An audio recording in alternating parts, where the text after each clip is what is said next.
Hello everyone. Let me introduce myself. I'm Dante, a power scaler, and as you read in the title, today I'm going to debunk a certain fake power scaler named Balrog Blaze, the structural buffer. Please excuse my simple editing, but this is my first video. Now, first of all, who is Balrog Blaze? As I said, he's a power scaler, a huge fan of the Prototype video game series and its characters. So fanatic that the guy was able to do the most questionable scaling of the saga and falsify the words of my friend Dan Jolly, the writer of works like Dying Light, The Storm and the one that interests us in this video, Prototype 2. As I already mentioned, Balrog was able to falsify Mr. Jolly's statements to buff his characters to stratospheric levels. That's right, for those who've already seen that hour-long video, I'm afraid to say that almost everything Balrog said and showed is false, from the chats with Mr. Jolly to some of the ways to climb Mercer. But that last bit will be something to debunk another day. In this video, I'm simply going to show some of the questions Balrog asked and the supposed answers alongside the real answers to those same questions. From questions about whether the Prototype 2 DLC are canon or not, or to the stupidity about Alex being able to move the sun. That's right, as stupid as it sounds, there are certain Aboriginal people who, for some reason, think that a simple virus is capable of moving the sun in some magical way. Continuing with the question of whether Alex or James can control their atoms, even if in Prototype 1 it is made clear that Alex can control his body only down to a cellular level. Moving on to the dumb question about whether the enhancement icons are canon. Yes, the same ones that show things like James being overweight or shooting out like a cannonball with a fancy hat and glasses, those same icons that are clearly just a comical exaggeration. Among to the other questions I'll show along with the actual answers given to me by Dan Jolly, the official writer of Prototype 2, as you can see, the actual answers I'm presenting to you at this point don't match at all with what Balrog Blaze presented in his video. The screenshots he showed were manipulated, taken out of context, or completely fabricated. The worst of all, he had the nerve to use the name of a real author to back up completely unfounded claims. Even when someone discovered the conversation was fake and warned him, Balrog had the nerve to say that Dan himself had sent him the script of the real conversation with which he would make another video, which is false, as you can see in the screenshots I'm showing. And since I'm sure screenshots alone won't convince the weirdos who think Alex is all-powerful, well, below is a 27-minute video of Mr. Jolly himself talking about the subject. All credits go to Mr. Jolly. My name is Dan Jolly. I've been a professional writer for better than 30 years now. I have written for every major comic book company in the country. I live in the United States. I have written media tie-in novels and original novels. I've written children's books. I've dabbled a little bit in screenplays. And in 2007, I don't have a script for this. This is just kind of off the cuff. In 2007, I started working in video games. Around 2010, I was hired to work on a game called Prototype 2. I did the job. I was a contractor. I was a freelancer. The job ended. I have since, it was 15 years ago, I have written a boatload of other stuff since then. Well, fast forward to last November of 2024. I got contacted by a guy on Facebook. I'm not going to give you the name that he used on Facebook because I am not sure about the legal implications of a bunch of this stuff. This guy contacted me and he had a whole bunch of questions about Prototype 2. So we had a long Facebook chat about it. And I answered his questions. I thought some of them were kind of nutty, but I told him what I thought. And that's an important thing here. This is just my opinion, what I was giving this guy. I don't own the property. I never owned the property. I'm a freelancer. I was hired. I was like a hired gun working on Prototype 2. Activision owned the property. Activision is the ones who make the decisions. We finished chatting and I didn't think anything else about it. Until a few months after that, I started getting contacted again by more people who were big fans of Prototype 2. Prototype, the first game and the second game. And a lot of them were asking me the same kinds of questions that the first guy did. Now, I'm going to refer to the first guy as Tacky Jack. I don't have a real good reason for that. Tacky Jack's is the name of a restaurant chain. Tacky Jack very, very vaguely resembles the name that he was using on Facebook, which he has since changed, so I don't know. I don't know who Tacky Jack is. But over the course of finding out about, or over the course of being contacted by these other guys who had more questions, I found out that there is a YouTuber who goes by the name of Balrog Blaze. And I was told that Balrog Blaze had made a video claiming that he had talked to me. And in this video, he had put up the chat log that was supposed to prove that I agreed with him and that validated all of these opinions and questions and whatnot that he had about the Prototype franchise. The weird thing was that these new guys, I'll call one of them Gabriel and I'll call one of them ZBrush. Again, nicknames, not any really good reason for this except in my own head. Gabriel and ZBrush both started telling me about how Balrog had talked to me and that I validated everything that he had to say. And then one of them sent me a video, I guess the video that Balrog had posted that had all of my responses. I started looking at that video pretty closely, and it didn't take very long at all for me to realize that the answers that I gave, a lot of the answers that I gave, had been changed. Now, ZBrush went on to tell me that he had talked to Balrog Blaze directly, and that Balrog claimed to be surprised that the responses from me in that video had been changed, had been altered.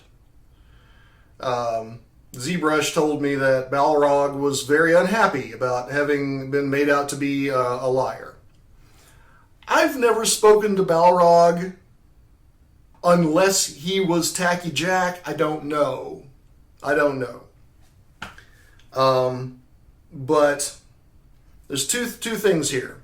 There's the difference between my opinion and the actual canon. I don't control the actual canon. I didn't create the property. I wrote the main story for Prototype 2. I contributed in many ways to the characters, the way a freelance writer does. But my word is not law as far as what the canon is. However, what I said in that chat is not being portrayed accurately in the video that Balrog put out there. And that's what I want to clear up in this video. So this is the video where I set the record straight about what I actually said to, I said these things to Tacky Jack, and then they showed up on Balrog's channel. I don't know if that means those two people are one and the same or not. But, so, I'm gonna put up screenshots of the chat that I still have, and I'm also going to put up screenshots of the video that Balrog was putting out. And they're easy to distinguish because the shots that I got of Balrog's video are kind of blurry. You can still read everything, but I basically was making a copy of a copy. Starts out with him asking me about can Alex regenerate from a single atom, and I'm putting this up to show that I said in the chat itself, I'm not the owner of the canon. I don't make the final decisions. And his second question is about some icons from the game, one of which showed, and they were for like special abilities, for special moves, these icons. And one of them showed James Heller splitting the moon in half. And he wanted to know if they were legit. And as you can see, no, I don't think that was legit. That was artistic license. Nothing in the story would indicate that James Heller or Alex Mercer, the protagonist from the first game, were in any way as powerful enough to split the moon. And then he asked, would I consider the DLCs to be canon? And I said to him, to Tacky Jack, if Activision put them out, I'd consider them canon. Yeah.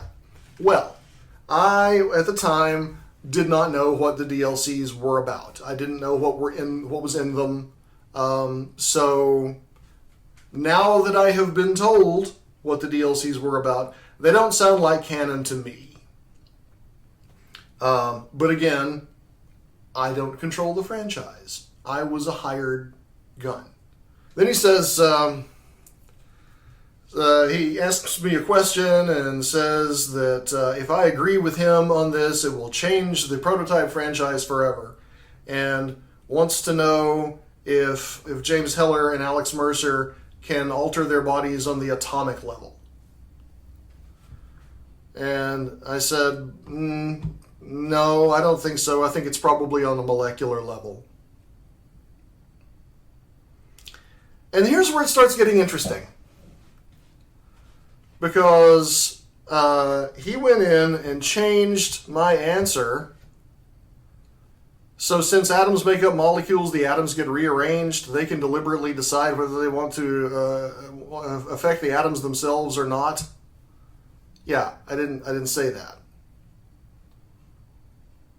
What I said was, when he asks, are they capable of affecting atoms too? I wouldn't think so, not directly. It's just molecules.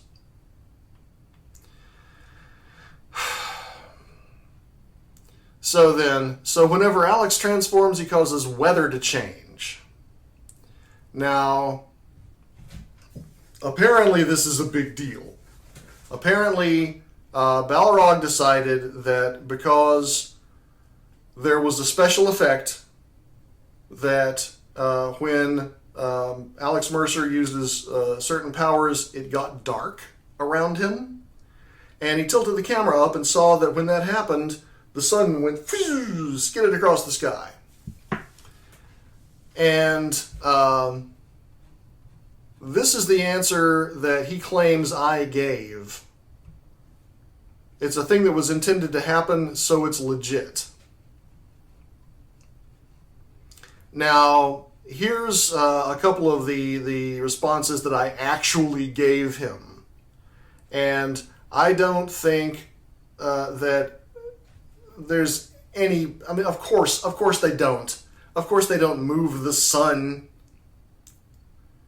How is a virus that lets you rearrange your body's molecules help you make you able to move? It makes no sense at all. And my speculation was that somebody decided that they wanted things to get dark around the character when they use their power. And the easiest and fastest way to do that was to speed up the skybox. Now, I don't know for sure that that's what happened because that's on the art side. I was not on the art side. I was on the narrative side. But just the idea that James Heller or Alex Mercer could affect the sun makes no sense whatsoever. And he mentioned Elizabeth Green. Now, Elizabeth Green only showed up in Prototype 1. I didn't work on Prototype 1. I don't have that much to say about Prototype 1, stuff that happened only in that game. Yeah, here's where he changed one of my answers. It's definitely a thing that happened. And I'm not about to argue with the lead developer, especially on a game I didn't work on. And he wants to know if it's canon. And, that's not really up to me to decide because I don't own the canon, as I've repeatedly said. But, I don't think there's any way anyone in the franchise affected the path of the sun. So, is there an explanation as to how Alex's power is somehow able to move the sun? And he said, according to him, he said, no, I don't know exactly how it happened. I forgot. No, I never said that. So, then we get into this thing about the ability muscle mass. Okay, also had a question about the muscle mass ability. We know it increases Alex's strength by 6 times factor. And this response that he has down from me, honestly, while muscle mass primarily focuses on increasing Alex's strength, I didn't say any of that. That entire response from me right there is made up out of whole cloth. It's an invention. Okay, so what do you think about consumption as an exponential increase, like growing 2 times stronger? And no, I don't think that's an accurate thing. I don't think it's a practical thing. They'll get out of hand really fast.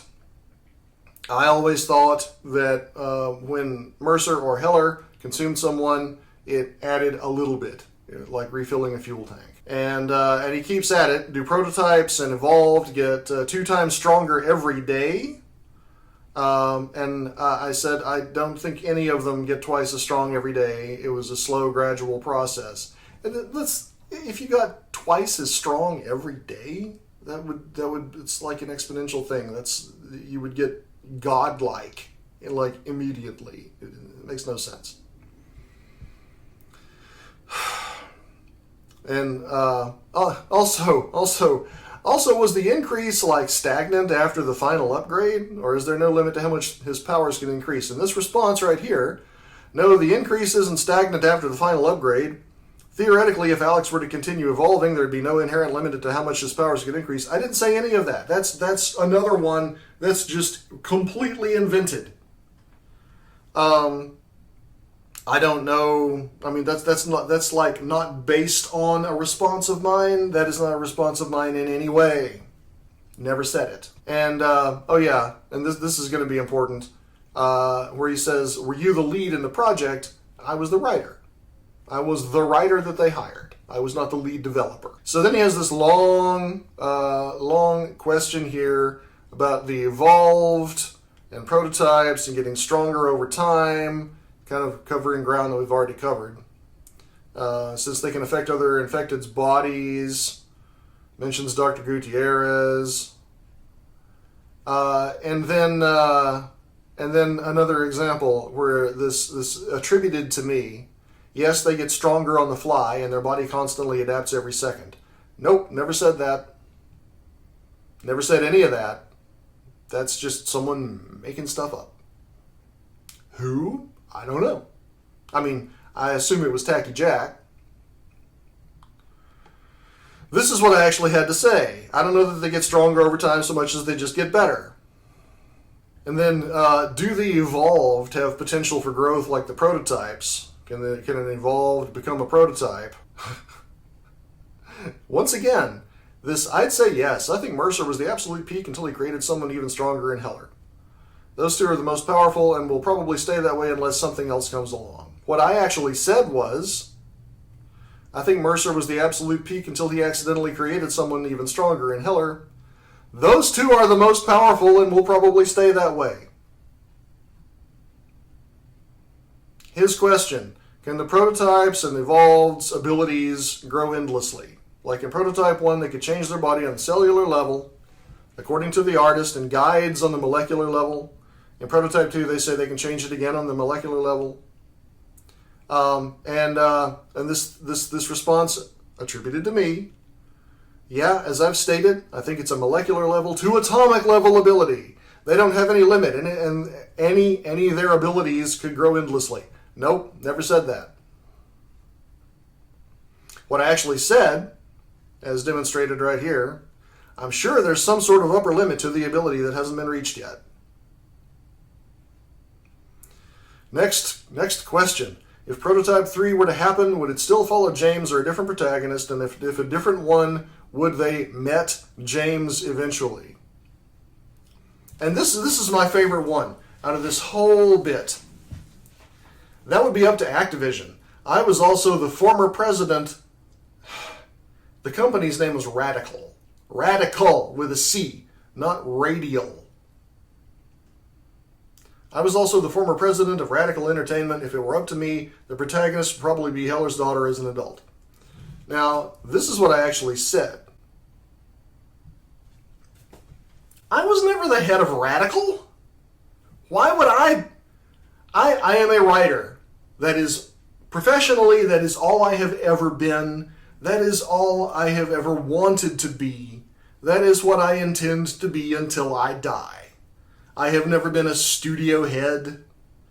The closest I've gotten to a position of leadership is I've been lead writer in a few projects. Head of Radical? I mean, can't you just Google Radical Entertainment in 2010 and find out who it was? I think it was Ken Rossman. Why? I don't know. There was an interview where Prototype 1 and 2 was intended to have multiplayer, and this is not an enormous difference, but just, I'd say yes, that would be up to the gameplay designers, is what he says I said. What I actually said was, that would be up to the gameplay designers. Why make that change? Why change something that is so close to the actual... it's baffling. Now here he goes into a long string of questions, just one after the other. I didn't have the chance to respond because he sent them all at once. This is just a whole huge column of questions in one huge stack. So I split them up, and I'm going to show you what they were, and then my responses to them. So, working radios and phones. If Prototype 3 were to happen, and if I had the opportunity, I would make it about James Heller's daughter, Amaya, who coincidentally was named after a friend of my niece's. What does Dana do? I would say Dana sticks around and helps James raise his daughter. If a prototype would obey Blackwatch, would they allow them to fight with them? I don't know. It would depend on the story, I guess. These are all legitimate answers. Legitimate questions, legitimate answers. Blacklight has been stated and shown multiple times in the games to evolve on the fly. Increases strength, Supreme Hunter fights, blah, blah, blah. And I don't know. I didn't know the answer to that. I don't know, maybe. Now, here's where things start to diverge from the truth again. At what point during Prototype 1 did the Supreme Hunter consume Robert Cross, and did Cross put up a fight, or was he easily dispatched? And Tacky Jack says that I forgot, but I'd say he put up a good fight. What I actually said was, that was in Prototype 1, so I don't have details.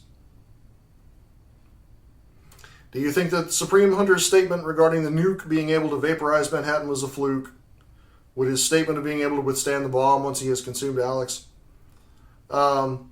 And he says that I said, no, he has no reason to lie.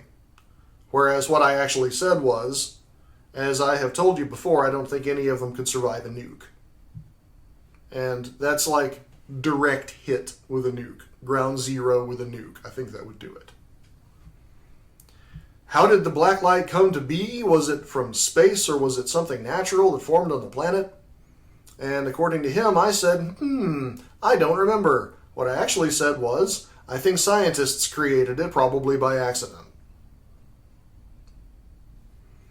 Blacklight absorbs and processes all of the data in a second, as seen in Stealth, Consumes, and the Prototype comics. Does that mean that Alex processed all of the data of the virus in Elizabeth Green's body in less than a second? That's crazy, as it was stated to be as old as life itself in the Prima Guide. Okay, a word about the guides. I've never had anything to do with the writing of the guides. No one on the guide reached out to me. To take that as you will.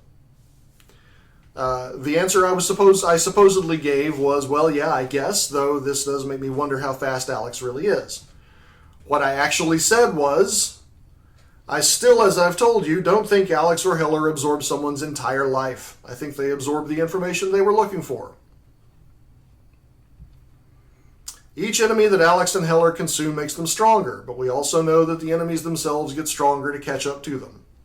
Like with the hunters that apparently consume each other to keep up with them, does that mean if they absorb, like, say, even a brawler near the end game, it makes them at least twice as strong? And I don't understand why he's so hung up on this twice as strong thing that is not as nonsensical as as Heller or Mercer moving the sun, but it still doesn't make an enormous amount of sense. And he says that I said, twice as strong? Sure. What I actually said was, twice as strong? No. As I've said, I think it's like refilling a fuel tank and they get gradually stronger. Almost done. Elizabeth Green can use an infectious wave of energy just out of curiosity as a pure energy because they look like one. And, okay, almost as baffling as claiming that I was head of Radical. Oh yes, one of my friends worked on P1, and I remember our conversation we had at a party where we discussed lore elements. When asked if Elizabeth Green's wave is pure energy, I can confirm that it is indeed pure energy, which she sends around the player during the boss fight. I never said any of that. Not one word. That is an entirely fictitious response. Why? Why come up with the party with it?